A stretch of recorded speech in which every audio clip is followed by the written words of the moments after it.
Welcome to the Business Greater Than You podcast, where we dive deep into the stories of men and women who have successfully transcended the frazzled solopreneur life and built productive teams with better lifestyle and income.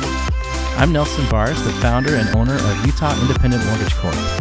And I'm Liz Sears, founder and co-owner of My Utah Agents. We're excited for you to listen, interact, and grow with us. So please share your comments below and let's get started. All right, welcome back. Liz, I'm excited to talk to you today about delegation. The piece that makes our lives easier. I love this part. I'm actually really excited to talk about delegation. It sounds so easy, but it's not always easy. Right? No, and if you do it wrong a couple times, you get gun shy, and then you kind of get to become one of those people who are like, never mind, I'll do it myself. Yeah, or you're like, it takes me so long to teach this, I'd rather just get it done. I could get it done way faster if I just do it myself. Yeah. Totally true the first couple times. So we've gone through the process of hiring someone. We talked about onboarding and training, and now they're with us, and it's time to give them some tasks, some jobs, some ownership. Yep. And we want to go through how we do that, what we've learned, how we've succeeded and failed.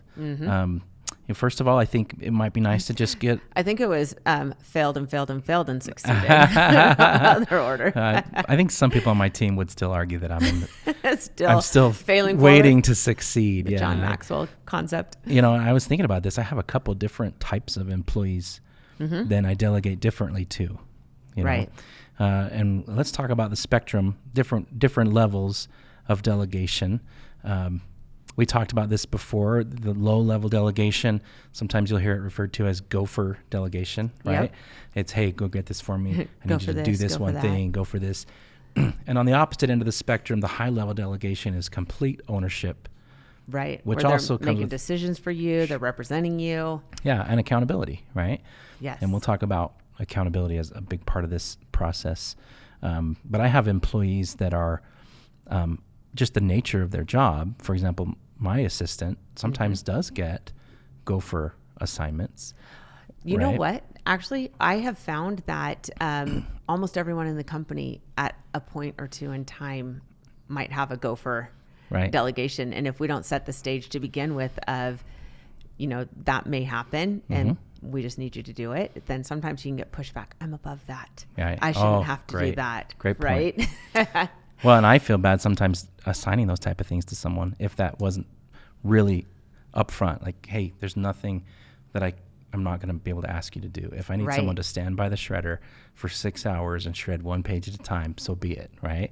I just want you to do everything. In fact, one piece of advice I have for anybody, is when you hire somebody, tell them that part of their job description is anything that I don't want to do.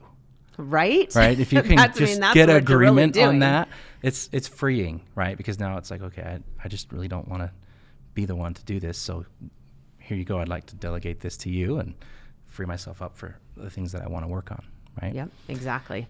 So low-level delegation, I wouldn't say that it's something that we don't ever do. I would say that there's a right way to do it, right? And let's start there and let's talk about, this low-level gopher type delegation and what it takes to do that well, and then we'll transition into the high-level ownership type of delegation on bigger tasks and job description type delegation. Perfect. Okay. I love it. So talk to us a little bit about how you delegate, how you make sure a gopher type of task, a low-level delegation is still done right. So when I give tasks to do, a lot of times what I'll try to do is put it in a written format. I do not like trusting verbal. If I do give a verbal task assignment, then I'll ask them to send it to me in email or Slack. Slack is what we use internally. Cool. And just to let me know what it was that I had delegated so that we're on the same page. And it's really easy to do that, actually. We'll be in passing and I'll say, hey, can you shoot me an email for that? Actually, I guess email is more often what I use for delegation. I use Gmail. That's our platform that we have, a G Suite for our company. I have a folder called Delegate. And then I even have subfolders under that, like delegate, Amanda, delegate Shannon, delegate whatever. So if there's something I'm waiting for back from them, I'll move the email into that folder. Oh, cool. And so then periodically I go in and I can see what I'm still waiting on. So after they send it to me in writing, I said, just shoot me an email and then of what it was we talked about so that I have that record, and then just shoot me another email to it and just say done, or any details I might need to know. And so then I know once I get that, I can pull it out of the folder. I think I miss that a lot in my business. I'll delegate little things like Kylie, my assistant, my executive assistant. She's great. But when I give her something, I don't always get the, hey, I'm done feedback, right? Because I don't ask for it. And she probably doesn't think it's needed. She's like, yeah, a week later, I'll be like, hey, whatever happened with that? And she's like, oh, yeah, I did that like a week ago. And I'm like, oh. But the idea of just saying, hey, check back with me when it's finished or show it to me when it's done. I think that's an important part. I like the written part too. I don't know how you use Gmail though. I can't deal with Gmail. Oh, really? That's so frustrating. I had somebody give me a crash course on it one time. Yeah, you probably know more than I do for sure. It was kind of game changer for me. Really? What's funny is actually, we like to give parenting advice, and here's some marital advice type thing. Is I had to have a conversation with my husband one time because I had given him a few things and he's like, I've got it handled. But then he wouldn't get back to me. And there's, periodically where something wasn't handled just because nobody has a perfect memory. And so finally I told him, I'm not micromanaging you. This is how my brain thinks. My brain is going to hold on to the burden and responsibility of that task until I know it's done. It doesn't let go of it just because I delegated it. And so I need you to just report back, just say, hey, got that taken care of. I don't even care if it's a text or whatever, just so that way I can see it's done. And as leaders, as we start to have a clear understanding or record, I should say, of what it is that we've delegated, it actually does bring a lot of peace, being able to just know those things are. So I have a horror story to tell you about a small task that I delegated, and I did it way wrong. I'd love some coaching to see what went wrong. Oh, yeah, we'll see. So we had our mission and values printed up on a little poster, and they got delivered, and it was sitting there in the office, and I sent a quick email to my office manager, and it's like, I should have brought the email, but it was like, I'd like you to hang these up on either side of the bathrooms, and please take the pictures that are there and put them in the loan manager's room. And the next day I come into the office and the pictures that I thought she would replace were still in their place. And like, oh, I guess she didn't get to it. And then I went inside the bathroom and there's our mission and values sitting there in front of the toilet. I just chuckled and she had misinterpreted my email. She had moved the wrong pictures. Yeah. And so then I had to be like, I'm sorry, I meant this. And verbally, I think having done it over email was part of the problem, right? I obviously wasn't clear enough. Right. And she didn't feel like she could clarify for some reason. I think she just wanted to get it done. She didn't want to wait for an answer from me, or maybe she thought she understood it. She thought she understood it. Yeah. So teach me how to do that better. Perfect. I love this story because it's such an awesomely awkward story. It literally made me laugh. I'm like, values. Okay. This actually maybe I should leave them here. People will memorize them better if they have it in front of them on the toilet. Captive audience there. So I've actually had that happen several times, even between admin, where one of them will send what even I read as pretty explicit instructions on how to do a task, and it was done differently. And what I've come to really just recognize is people think so differently than me and differently than you. And so if I'm very particular, which I may or may not have been accused of being more than a million times, then I've found that I need to give even more explicit directions, with ending saying, if this doesn't make sense, just ask me type thing. So inviting them to ask. And so if you had an idea of what the picture was, or even if you say the picture to the left of the bathroom door on the outside, I mean, in that particular instance, you probably, I don't know, I guess it would just be whenever I know that I have a particular way I want it done, I will give as much detail as possible. I will not assume that they understand me. Yeah. I had one situation where I had an assistant back when I very first started doing real estate, and I gave her enough instruction that she could have just ran with it. But because there were additional details so it was on this file, send this out and that. And she's like, but why would I send that out if we're still at this step? And in my head, I was thinking, well, obviously we're not at that step anymore, which is why I'm asking you to do this. But not answering questions that would pop up in their head actually caused them to not do the task and end up with more questions. So I have found that I will give all of the backstory, extra information. I know that they don't know. This doesn't really help with your values in the bathroom, but it kind of goes along with delegation in general, is every single little bit of information that could make their job easier so they don't have to guess and they don't have to assume that they're at the next step or assume that this conversation took place, actually makes it feel so much cleaner. The other thing too is that when somebody delegates to me and they want me to draw the parallel or do the deductive reasoning or anything like that, sometimes I've got so much going on in my head I don't want to. And you don't want to give homework with somebody that you're asking to help you. Even though technically you've hired them and you're paying them to help you, the less homework you can give them, especially if you can resolve it in a 30-second extra just explanation, is helpful. Interesting. That was a long answer. No, I knew you'd have good advice for me. I think it must be so hard on her, right? That must have been so frustrating for her. She had to go undo everything she had already done, move all the pictures back, probably felt embarrassed, right? Even though it was me that explained it wrong. You did at least tell her in private, right? Yeah. Okay. I'm learning that too, right? Praise in public, correct in private. Yes, I'm learning that. And also every time I correct, which with delegation, you have to do tons of correction because nobody's going to get it right the first time.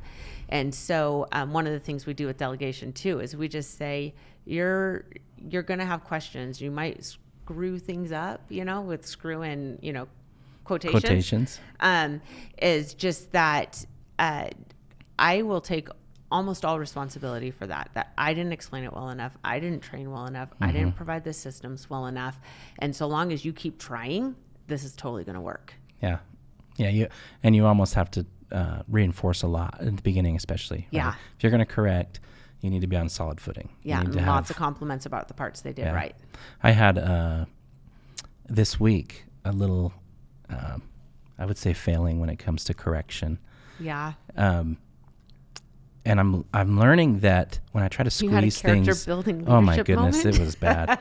And I'll share the story, but where I went wrong is that I tried to correct something quickly. Like I had my day was packed. I was in between meetings. I was standing at the door to my office, and you're probably like, if I don't do it now, I'm not going to remember. Exactly. And my next appointment was already sitting in my office, and so the person I needed to correct was 15 feet away. So of course I had to yell to get her attention, right? Yeah. So she felt like she was getting yelled at. I didn't mean to yell at her. She just happened to be across the room. I feel like I needed to talk loud enough. Right. And it happened then that she was sitting there amongst all her coworkers, and it was like not how I didn't intend to yell at her. I just intended to say, hey, let's do it this way. Let's do it this way. And then I closed my door and went on with my meeting, right? And I kind of felt as I was sitting down with the next meeting, that didn't go right. Yeah. And of course, she had to sit there in the ice cold office after I closed the door, and everybody's like, "What just happened? Why is Nelson so mad at you? Why is he Especially yelling at you?" Especially because you're such a soft-spoken person. You don't yell. It was literally just heat of the moment. And it's the same thing with this delegating with the pictures. It was heat of the moment. I wanted to do it in a 10-second email instead of a 2-minute conversation. Especially because we always have so many things we're getting done that if we get done. That's how.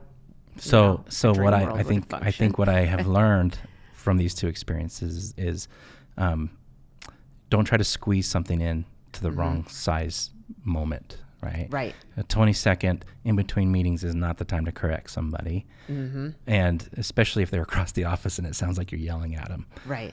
Because, she really struggled with that. She was really upset, and it wasn't fair to her. And the other thing I've learned is if I can do it in person instead of over email, I'd be better off. Right. Yeah. Verbally, there's so much more context. So, that email I sent to my office manager was done after hours. I didn't want to try to figure out a moment when we'd be together, but I do have a meeting with her every morning. We start every morning off with a 15-minute meeting. In hindsight, you're like, I could have waited till the morning. I could have added that to my little checklist to go over with her in the morning, and it would have taken me 30 seconds to delegate that with her. So I think email and 20-second conversations are bad ways to delegate. Yeah, or give feedback on delegation. Yeah. So, I've had several of those where I gave bad feedback after delegating something. And so one of my experiences was an assistant who's been with me for 16, 17 years now.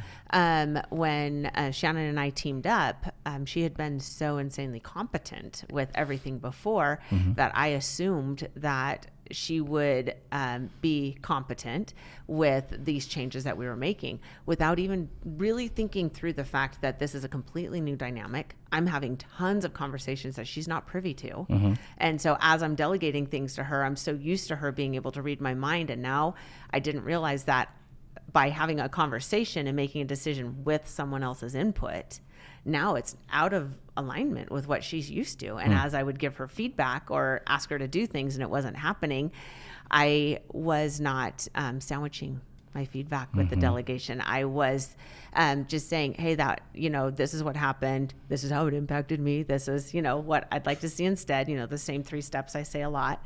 And I wasn't prefacing it with, hey, you did really awesome on that one piece. This one here, I'd like it done this different way, etc. And so she started feeling really just, you did wrong, over. And that is just a really good way to like break someone. Yeah, and absolutely. It was really sad how it kind of collapsed for a while. We're awesome again, but it was a really sad time to realize that just because I'm under the gun, just because I have a lot on my plate, just because I might feel stressed does not make it logical, possible, right, anything for me to not do the work it takes to be a good leader. Yeah. And to give it the time it takes, right? Right. So let's go ahead and start talking about the time and the steps. And so some of the things about delegation that I was thinking of is just like, how do you approach like teaching somebody how to do something? We talked about this a little bit in the training and onboarding thing, but I think we talked about the I do, we do, you do process, right? In my office, we have this watch and do checklist where we want someone to watch a task a few times and then do it while someone watches a few times before they're on their own, right? Right. It's an investment. I don't care. This is why sometimes we don't want to delegate, because it is always going to be quicker to do it yourself.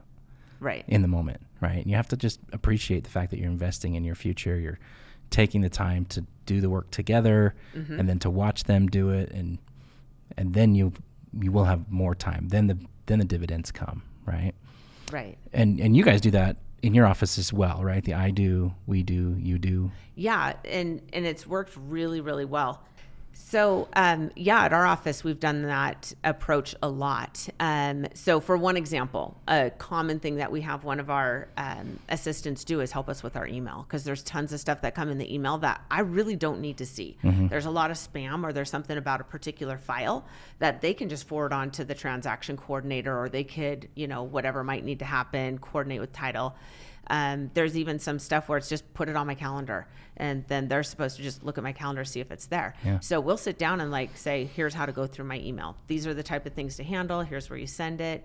And so they'll watch me go through it, and then we'll do it together, and then they'll do it on their own, and I'll go back and double check. And they're supposed to make notes of it. Scheduling lunches. What a game changer, by the way. Yeah. Delegating your email. Oh my gosh, it right? Is insane how much time we waste staring at email. We think we're working. We default back to it every 20 minutes, right? It's like, oh, back to my inbox.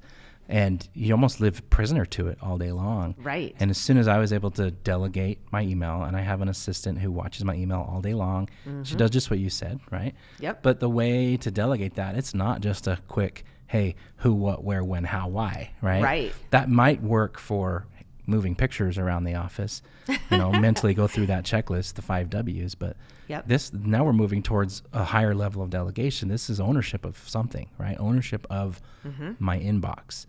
And so you said you spent some time showing them, right? Yep. They watched you check your email for a while. That's the I do. Let's even say this. Sometimes what I'll do is I'll say, hop on a Zoom call with me. And then I record the Zoom call. Awesome. And I'll do it, and they'll watch, and then I'll say, okay, watch the recording and type up the process. So here's one thing with the delegation is it's kind of ties back into the Hit by the Bus book, because any task that you're going to delegate, they need to have clear instructions for. So if your assistant, something happened to them, terrible example I used a moment ago, but let's say they got sick, or something happened, they needed to quit. We want somebody to be able to step in and do it. So our operations manual, at least the pieces that are built out fully have a video instruction, which, we can just do on a Zoom call. They have the written instruction, which we ask them to type up because that'll also identify if they missed any of the pieces, and then any best practices, just like a Word doc that just says, here's why, here's how, here's, what could come up to change it. I mean, I think I'm just thinking about you're having your assistant write that. Yes. And I mean, my mentality is, wait, first I got to write it. First I got to build the book before I can hire the person. No, right? You just have them come in and you're like, okay, here are all the things I want help with. This is the best thing, is that when you have a really, really good hire, that person is going to come up with ideas to help you too. Yeah. So kind of back to one of my adages that I teach my children is I tell them there's 2 types of employees that suck. Those that will not do what you ask them to do, and those that only do what you ask them to do. Wow. That you need to have somebody who is creative. Kind of the topic that I tell them, and maybe this applies in this podcast, maybe not, but I think the whole mentality around it is accurate. Is I tell my kids, let's say that you're somebody that goes above and beyond. You do what you're asked, and you do more than what you're asked. If there's extra money in the budget and they're giving out raises, who's the one who gets the raise? If you're the only one doing it, or you're the one doing it more than anybody else. Or if there's a promotion to be had, who gets the promotion? I said, this is a way to solidify your employment and solidify your pay and your pay increases and things.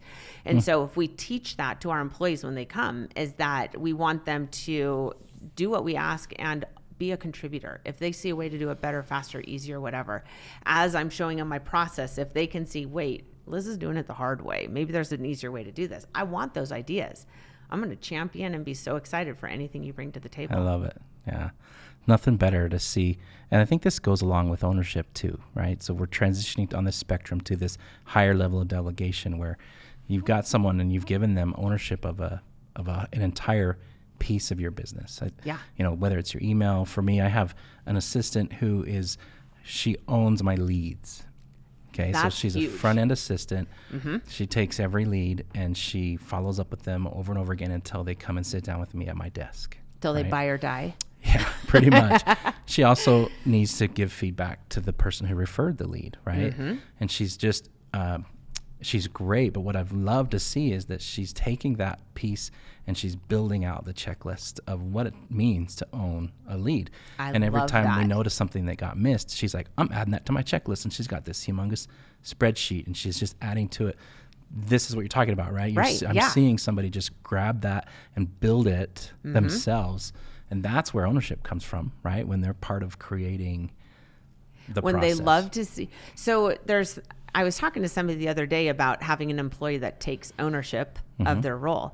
And I was talking to someone else and they said, well, how do you quantify that? How do you identify that? I don't even know what you mean. That's so conceptual to me. And I think it really boils down to somebody who loves it so much that they can take the job that they have and they want to make it better, that they're looking for ways to grow it, to improve it, to have it become more than what it was when you gave it to them. Yeah. And this is where having the right person in the right seat on the bus makes all the difference, because something that you're good at, you can't help but like, for reals. And so if we put somebody in the right position, then they're going to naturally want to do that anyways. Right. It's fun to win, right? Right? It's fun to be on a winning team, to be succeeding and to be exceeding the expectations. And to be totally contributing to that success is such a rewarding feeling. Yeah. And I think along with ownership, so this type of delegation, you have to also be willing to let go so that you can hold that person accountable.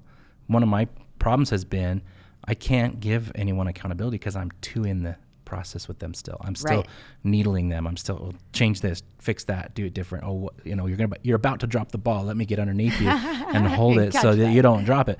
And when you're like that, there's no level of accountability. They don't feel it. They don't feel responsible. I can't say to them, hey, I need you to do better. Right. I just doesn't even come out of my mouth because I know. And besides, the term better is conceptual again. Here you go. Yeah. How do you measure it? Right. So one of the questions we had talked about is, what does done look like? So how do you communicate that? What does done look like? What does done? So you give a task and you say, what does it, and you have to explain to them what does done look like. So what are some of the ways that you've done that? Well, for example, I didn't do it very well with my picture example, right? But with my front end assistant, we call her a pre-approval specialist. what done looks like is 35% of our leads are converted and closed.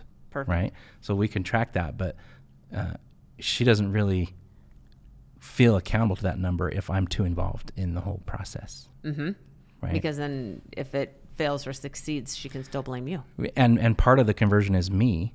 So maybe a better metric for her would be 50% of our leads meet with me. Mm-hmm. And that's her conversion is a lead to a consultation with Nelson. That's her game. That's the game she can win, and she can control, and she can manage and track. Yep. So if we get clearer when we go to delegate something, first make sure we're delegating to the right person. Mm-hmm. Make sure that they have the right skill set, desire to do the type of task that we're assigning them. And this is one of the things that I loved, like really just embracing the concept of every single task that exists that I hate to do. There's some lunatic out there who loves it. And there's a lot of people out there that think I'm a lunatic for the things that I really love. Like I love contract negotiation, especially if it gets heated, because I just think it's fun to like come to a win-win solution when nobody thinks there's a possible way. See, people think I'm a lunatic. But when we can find what their strength is and delegate to that, and then get really clear on what done looks like. I like that. Yeah. So painting a picture, a visual picture, a numeric picture, some kind of obvious. This, what's coming to my mind is if you've ever read Stephen R. Covey's 7 Habits of Highly Effective People, he brings his son out to teach him how to mow the grass, but he doesn't get into the weeds, or I don't know how to say get into the weeds. He doesn't go specific. He says clean and green. Yep. I want it to be clean and green. And then he left. And he let his son decide everything else. And there's a whole lot of story about that. Yeah, but and he did show some examples of what clean and green looks like. Yeah, and this is what you're getting at, right? Look like that. Yeah. I love that. So, and then also I have found that you got to give a deadline. It can't just be pie in the sky. I've found a lot of my successful delegation is I will say how long I think it'll take, and then say how long do you think it'll take? Or like one I just did a month ago.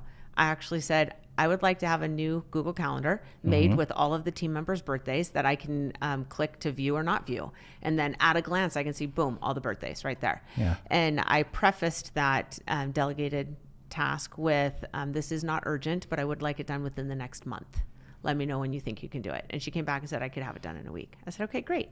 And then I added a reminder. So then it popped back up for me to check in on it and see where we're at, which came up today. It's funny. I love that because I'll do that. Sometimes I'll delegate something like that, but I don't say it's not urgent. And I'll find the person dropping everything to create the Google Calendar just because it was the most recent thing that was sent in. So it's really, really clear it's really, really important that we communicate if it's a high, medium, or low priority, or if there's a time limit on when it ought to be done.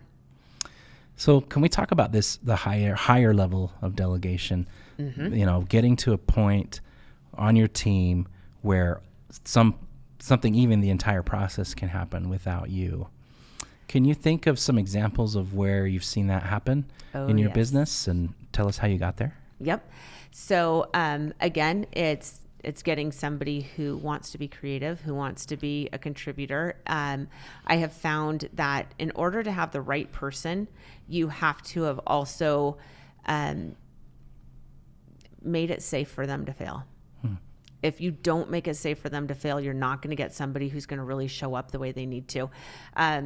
Before getting into that, I want to tell this one story because it just prefaces the whole mentality that you've got to have behind it. There was a guy who won a Pulitzer Prize, I think it was, and it was something where he had been very creative.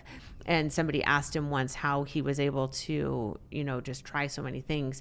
And he said that he attributed it to his mom when he was a toddler. He's like 3-4 years old, and he went to get a gallon of milk out of the fridge and dropped it, and it broke and spilled all over the floor.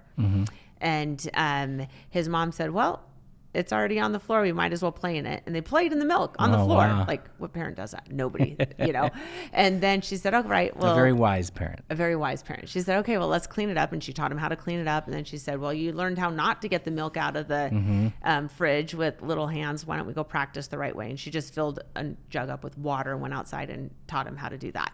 So he learned that it's okay to make mistakes. It's okay to play in it. And you just got to clean it up and move on. And so as you're grooming somebody, starting with gopher, starting with more important stuff to get up to that point, if they make a mistake, screw things up, to treat it more as, well, there's the mess. What are we going to do with it? Let's go ahead and take care of it. And don't treat it like it's a reason for reprimand. Don't treat it as though it's a reason for guilt or shame or all of those emotions that often come with it. And just look at the options that are now available. Then when you get to the point where you have the higher level things that you give them, you can start to say, okay, here's the project we want to do. So for us, one of the things was revamping floor time. Floor time is just the calls that come in, the leads we pay for and the leads we generate, who's going to answer them. And so we did a mini group and had this person sit in, and then we said, okay, what are you going to do with all the content we just got out of this meeting? And she's like, well, I think I'll do this and this, and we'll try this and that. And she ran with it. And then she came back and she would give us feedback. And within a month, we had nothing to do with it. And that was the very first thing that was truly functioning without Shannon and me involved. And we're like, oh my gosh, next level, here we go. Yeah. And then we started doing with more. So how about you? What's some of the steps you've taken for that? Yeah, I would agree that I think a lot of the things that have really worked for me were when I was really small and I brought people in and they helped build the process, right? Like, they had ownership from the very beginning. It wasn't like I joked earlier, I want to have the handbook ready on day one and say, here's how we do it. And the more advanced we've gotten and the more we have all these nailed down processes and we try to hire someone and plug them in and they just need to be a robot, it doesn't work. It works when they come in and they get to be part of the team.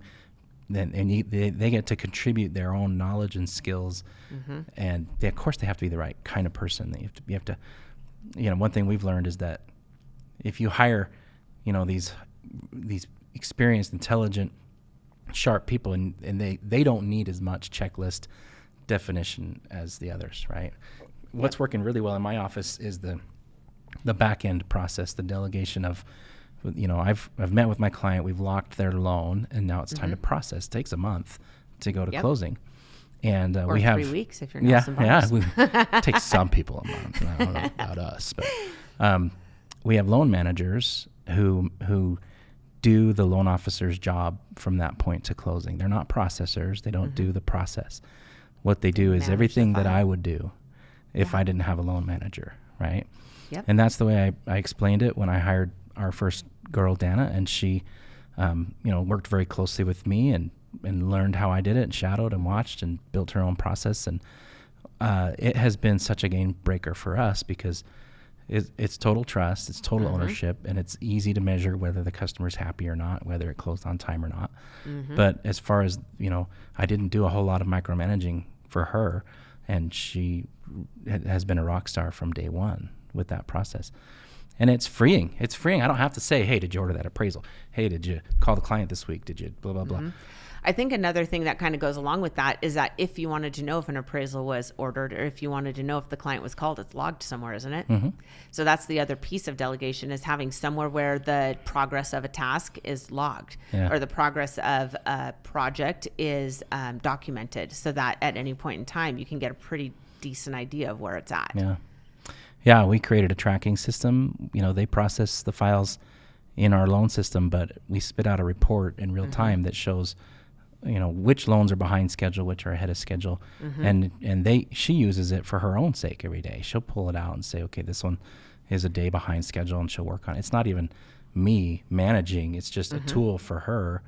And that's how we run our pipeline meeting every week. We have this report. We have these, they turn red if they're behind schedule. It's just a simple way. But I think I'm finding that it's been easier for me to do that, the ownership piece, to give somebody full ownership of a segment of the business, than it is for me to do the little delegation. I'm actually having a harder time with the low level one task. Hey, we need to plan a party or something like that. Right. And I don't give enough clarity. And so, they feel like they had to come back to me every other day for more information. Yeah, can I share, now that you talked about planning a party, like a total bomb failure on delegation. Sure. So we hired a new person about a month and a half ago, and she came into the role, and the person that we had in the role before wasn't the right fit. And none of us really realized it, and it wasn't happy. And that was one that mutually ended, which was nice. Got this new person in there, and within a week and a half, she was already doing the job at the same level as the previous person, simply because the skill set and the desire of doing those types of tasks aligned. And not to say there was anything wrong with the previous person. She just didn't enjoy those type of tasks, which means she was not the right person for that job. But we learn as we go. And she came in, and oh my gosh, she took so much ownership, and she was running with it. And we started planning our client event. And so with planning this client event, she said, well, I've got some really good ideas. Do you mind if I just kind of help take charge of it? And I said, that'd be great. Well, everybody heard that. So everybody stopped helping.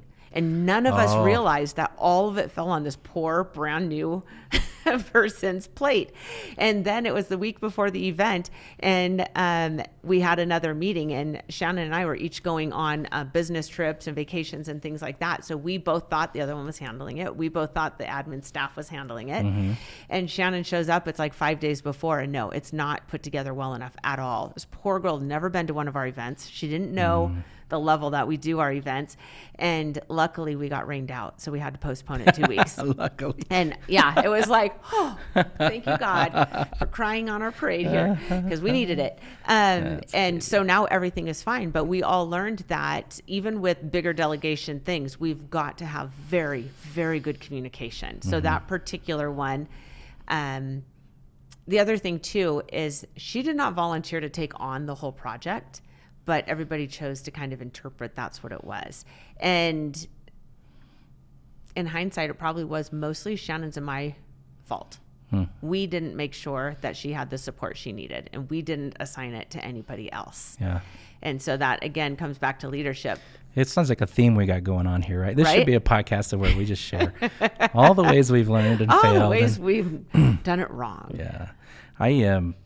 Is there a technological solution to some of this delegation? We've tried a few things, like I think there's like Monday.com. We tried task lists inside of Microsoft Outlook and things, and we always give up on them pretty quick because they get outdated and things. But I would love to just have a centralized list of tasks that I can add to and prioritize for my team, and we could talk about it up on a board somewhere together.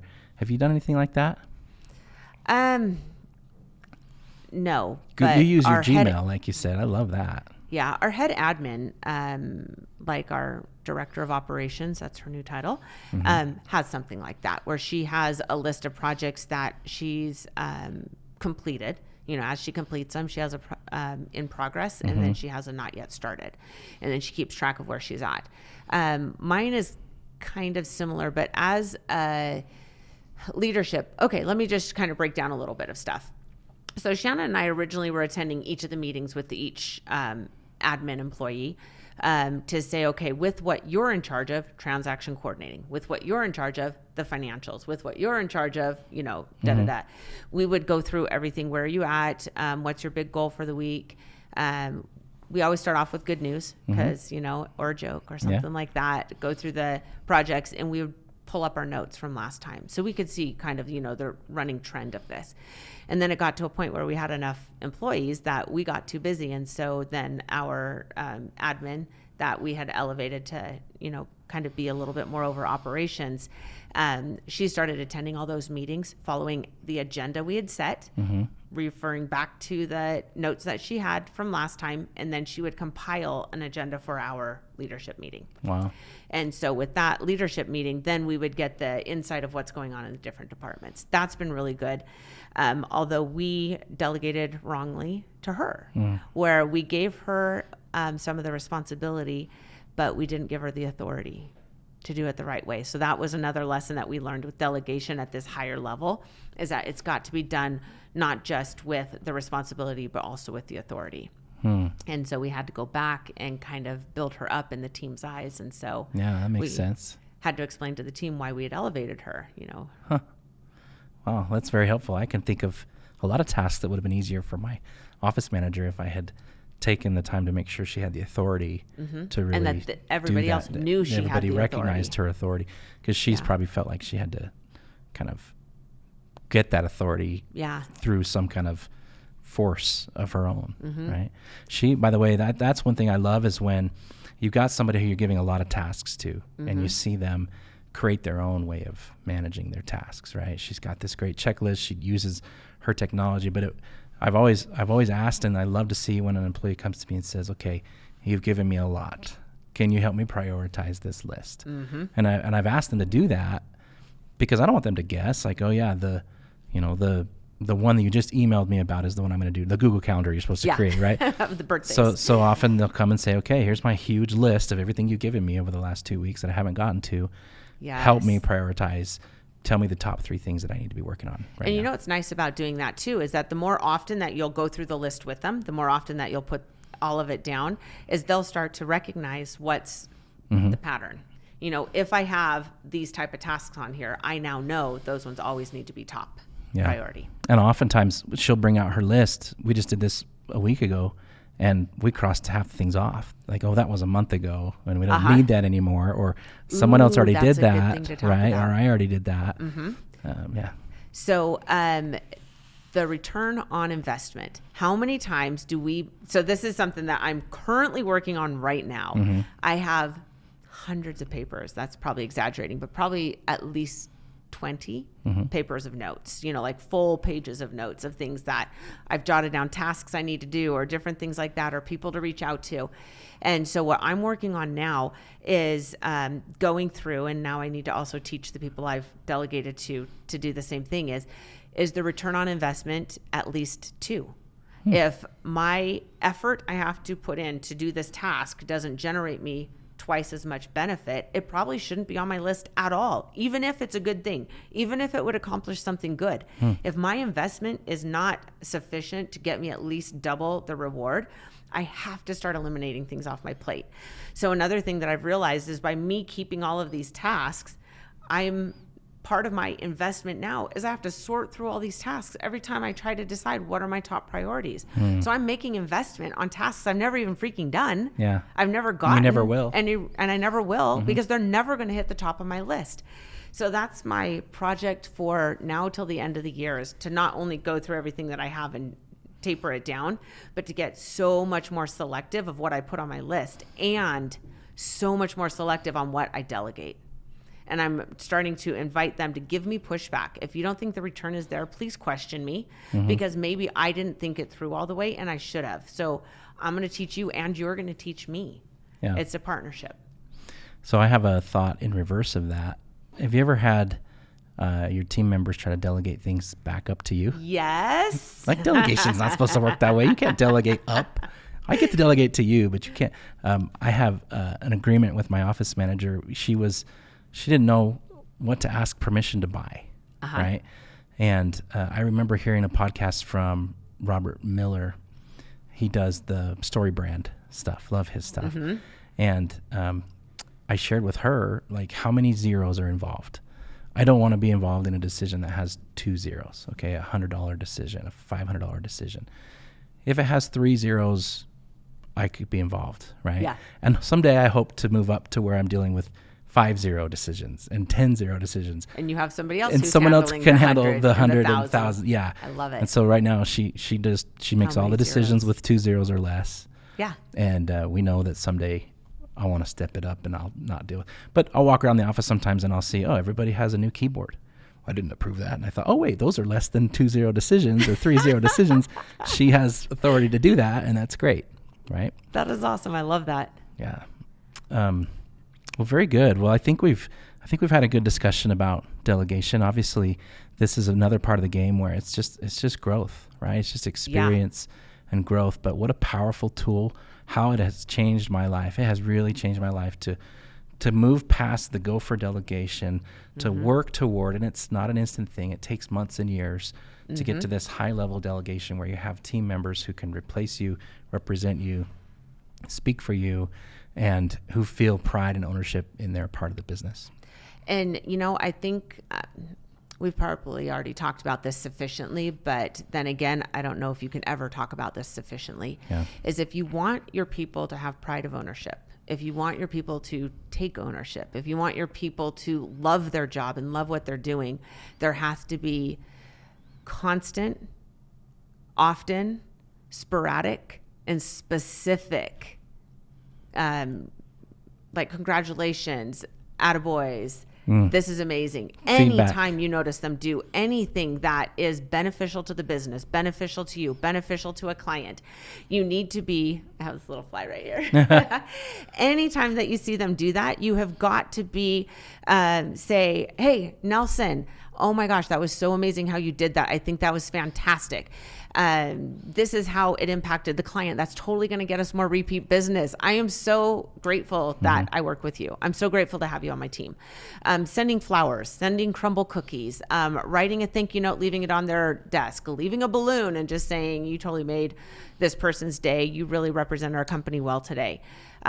It has to be spontaneous, as I don't know if I said that word, but all the time. The more that people feel like appreciated and that their efforts make a difference, the more that they're going to want to do that. I agree. Yeah. And it cannot be overdone. No, it can't. I feel like I do it a lot. And then people say, well, I feel like all you do is point out the negatives. Right. And I'm like, oh my gosh, I try so hard. I guess I need to do 10 times as much as I'm doing. So one thing that maybe this is too complicated. I know a lot of people out there would never want to do this approach, but I do have a checklist with everybody in my company on it. And I do try to make sure I do something personal at least every 2 weeks. And so, and then I just keep notes of how I did it. So trying to watch for when they did something good, or trying to just personally connect with them at team meeting, or trying to, send them a text or whatever like that. And I'm not as consistent as I want to be yet, but the fact that I try, I think I like how you difference. say it has to be spontaneous, right? I think, I mean, you're tracking it and you're trying to help yourself remember to do it. Just pay attention to that person it's for a while. It's just a mindset, right? Yeah. It's just like a gratitude mindset. It's looking for people doing things right, looking for an excuse to praise and reward. That's really what it is. Looking for people doing something right, expecting to find it actually helps you find it better, and opportunities to praise. Yeah. Well, that's great advice. I'll do it. I'll do better. I'll do better too. I'll do better. All right. Well, thank you, Liz. Looking forward to the next episode, and we'll sign off now. Me too. Thank you. Thanks for listening, everyone.